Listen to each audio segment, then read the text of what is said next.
2026년 63회 변리사 시험 상표법 입문 강의 49회 진행하도록 하겠습니다. 저는 윤영건 변리사입니다.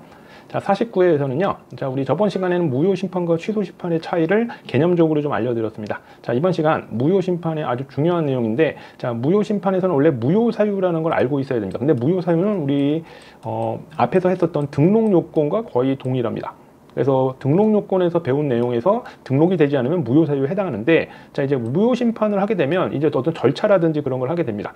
자, 그런 거를 여러분들이 쉽게 기억할 수 있게 제가 두 문자 암기 코드를 알려드리면서 이론적으로 설명을 드리게 됩니다.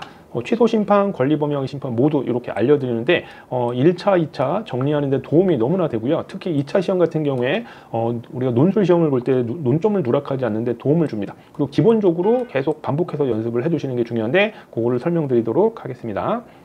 자, 무효 심판의 경우에 제가 이제 보통 두 문자로서 적사제, 범시, 결효 이렇게 설명을 주로 드립니다. 적사제, 범시, 결효.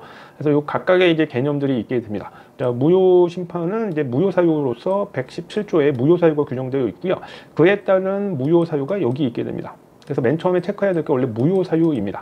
하지만 무효 사유만 먼저 보는 게 아니라 그 전에 좀 체크하셔야 될 게 있다 이겁니다. 요게 이제 적재입니다. 그래서 적사제, 범시, 결효 이렇게 되는데, 요거를 이제 순서대로 좀 다시 한번 상세하게 설명을 드리도록 하겠습니다. 자, 그러면 우리 아까 무효 사유가 4였죠. 무효 사유, 적사제, 범시, 결효에서 무효 사유. 자, 근데 무효 사유를 맨 처음에 보는 게 아니고요. 무효 심판이다 그러면 맨 처음에 보셔야 될 거는 청구인 적격입니다. 청구를 누가 할 수 있느냐? 아무나 할 수 있지 않습니다. 법에 정해져 있습니다. 이해관계인과 심사관만 할 수 있다. 특히 이해관계인이 문제가 되긴 하는데, 근데 이제 무효 심판의 경우엔 이 이해관계인의 범위를 되게 넓게 봐서 이해관계인이 아니거나 그런 문제는 나올 수가 없습니다. 자, 이런 걸 자세한 거는 이제 1차, 2차 기본 강의나 이럴 때 설명을 드리겠지만, 무효 심판은 기억해 주십시오. 이해관계인 아니면 심사관인데, 이해관계인이라는 거는 까먹지 마시고, 이해관계에 해당되지 않을 가능성은 거의 없습니다. 그 범위가 되게 넓고요. 전 누구든지라고는 하지는 않습니다. 이해관계인, 어떤 상표권이 소멸하는데 이해관계가 있는 사람이 우리 이해관계인이라고 했잖아요. 자, 그 다음에, 자, 요게 이제 제척기간이라는 겁니다. 제척기간. 근데 제척기간에 관련해서 등록일로부터 5년까지 할 수 있는 거라고 말씀드렸잖아요. 무효 사유, 취소 사유가 있고, 취소 사유는 이제 사유 중에 일부가 사유 소멸일로부터 3년이 있는데, 무효 사유는 5년입니다. 그렇지만 모두 있는 게 아니었죠. 한 2회차 전에 배운 적이 있는데, 제척 기간은 무조건 암기하셔야 됩니다. 그래서 34조 1항 6호부터 10호, 16호, 35조 이런 애들은 등록일로부터 5년까지만 할 수 있고, 다른 무효 사유는 이런 기한의 제한이 없다. 그래서 자, 체크하셔야 될 게 청구인 적격과 제척 기간을 맨 처음에 체크해야 되고, 무효 사유를 알아야지 제척 기간이 나오겠죠. 그래서 적사제, 자, 요걸 잘 봐주셔야 됩니다. 청구인 적격이 없는 경우는 없습니다. 무효 심판은 솔직히. 그렇지만 어쨌든 우리가 이론적으로도 무효 심판은 이해관계인, 그 다음에 제척 기간. 근데 이게 왜 중요하냐? 청구인 적격이나 제척 기간을 통과하지 못하면 이게 이제 그 다음 암기 코드나 두 문자로 알려드리려는 게 본안 심리를 해야 되는데 그걸 못합니다. 그래서 이건 심결각하가 됩니다. 우리가 각하결정, 심결각하 이런 용어가 아직 익숙하지 않으실 거예요. 앞에서 한번 설명드리긴 했는데 기억이 나시는 분들은. 하지만 이런 것들이 자꾸 반복해서 알고 계셔야 됩니다. 그래서 청구인 적격이나 제척기간은 아직 중요한 무효 사유에 대한 내용을 판단하지 않았죠. 하지만 그 전에 일정한 절차인데 그거를 통과 못하면 심결각하된다. 그래서 적사제 기억을 해두시기 바랍니다. 자, 그렇죠? 무효 사유. 그래서 무효 사유를 잘 체크를 하셔야 됩니다. 무효 사유. 물론 그 전에 청구인 적격과 제척기간 체크하셔야 되고요. 그래서 적사제 이렇게 됩니다. 우리가 제척기간은 뭐라고 했죠? 34조 1항 6호부터 10호, 16호, 35조. 이거는 그냥 뭐라고 했습니까? 암기입니다. 무조건 암기. 그래서 청구인 적격, 제척기간은 무효 사유에서 나온다. 자, 다시 한번 34조 1항 6호부터 10호, 16호. 요거 숫자가 쉽죠? 35조. 그러니까 요거는 그냥 암기를 해주셔야 됩니다. 자꾸 반복하는 거. 그냥 어디 종이에 적어서 뭐 지하철을 타든 버스 탈 때 그냥 계속 되뇌이십시오. 그냥 툭 치면 나올 정도로 암기를 해주셔야 됩니다. 제척기간. 등록일로부터 5년이라는 제한적인 기한이 있다. 이렇게 보시면 되고요. 자, 그 다음에 그걸 통과했어요. 그러면 이제 본안적인 걸 하기 전에 또 고려해야 될 사항이 있습니다. 자, 청구 범위입니다. 청구 범위, 범시교로해서 청구 범위는, 자, 우리가 지정 상품을 항상 어떤 사례 문제에서는 2개 이상인지 보라고 했는데 이제 중요한 게 나옵니다. 무효 심판은 지정 상품이 2개 이상이면 일부 상품에도 청구가 가능합니다.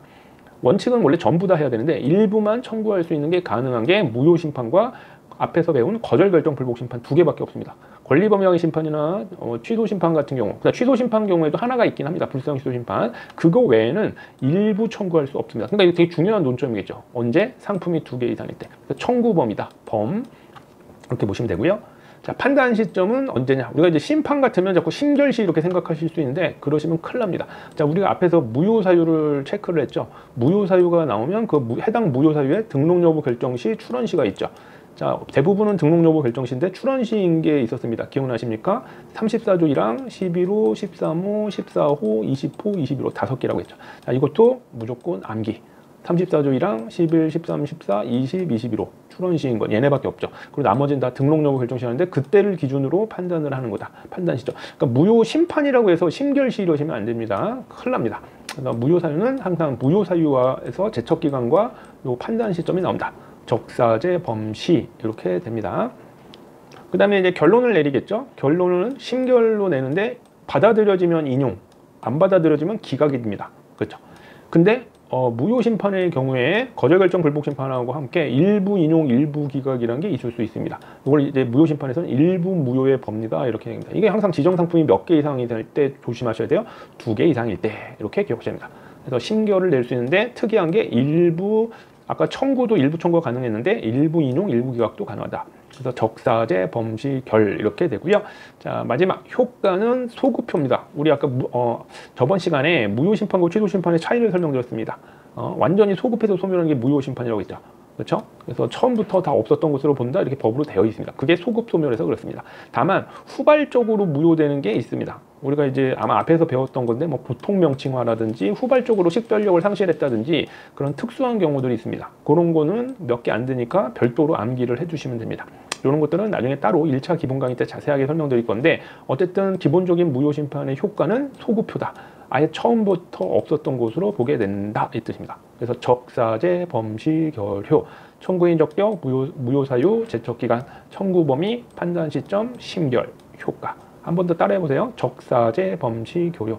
그래서 심판 청구 전에 이걸 고려한 다음에 본안 판단을 할 때도 이걸 고려해야지 논점 누락이 없게 됩니다. 그래서 제 책도 이 순서대로 쭉 되어 있기 때문에 이 암기만 또 해주시고 제 책을 보시게 되면 아주 쉽게 무효 심판의 절차적인 거를 짧은 시간에 여러분 걸로 만들 수 있게 됩니다. 적사제, 범시, 결효. 자, 청구인 적격, 무효 사유, 제척 기간, 그다음에 청구 범위, 판단 시점, 심결, 효과. 한 번 더 적사제, 범시, 결효. 적사제, 범시, 결효. 자, 자꾸 입에 자꾸 붙이십시오. 그러면 나중에 도움이 많이 되실 겁니다. 자, 오늘은 여기까지 하고요. 오늘의 공부명은 생각만 하지 말고요. 움직여라. 실천하시는 게 필요하죠. 자, 눈으로만 또 보지 마시고요. 자꾸 써보시고 자꾸 같이 말로도 하고 두 문자도 외우시고 필요한 것들 꼭 잘 하시기 바랍니다. 자, 2026년 63회 상표법 입문 강의 49회 마치도록 하겠습니다. 저는 윤영근 변리사였고요. 다음 회차 때 또 뵙도록 하겠습니다. 감사합니다.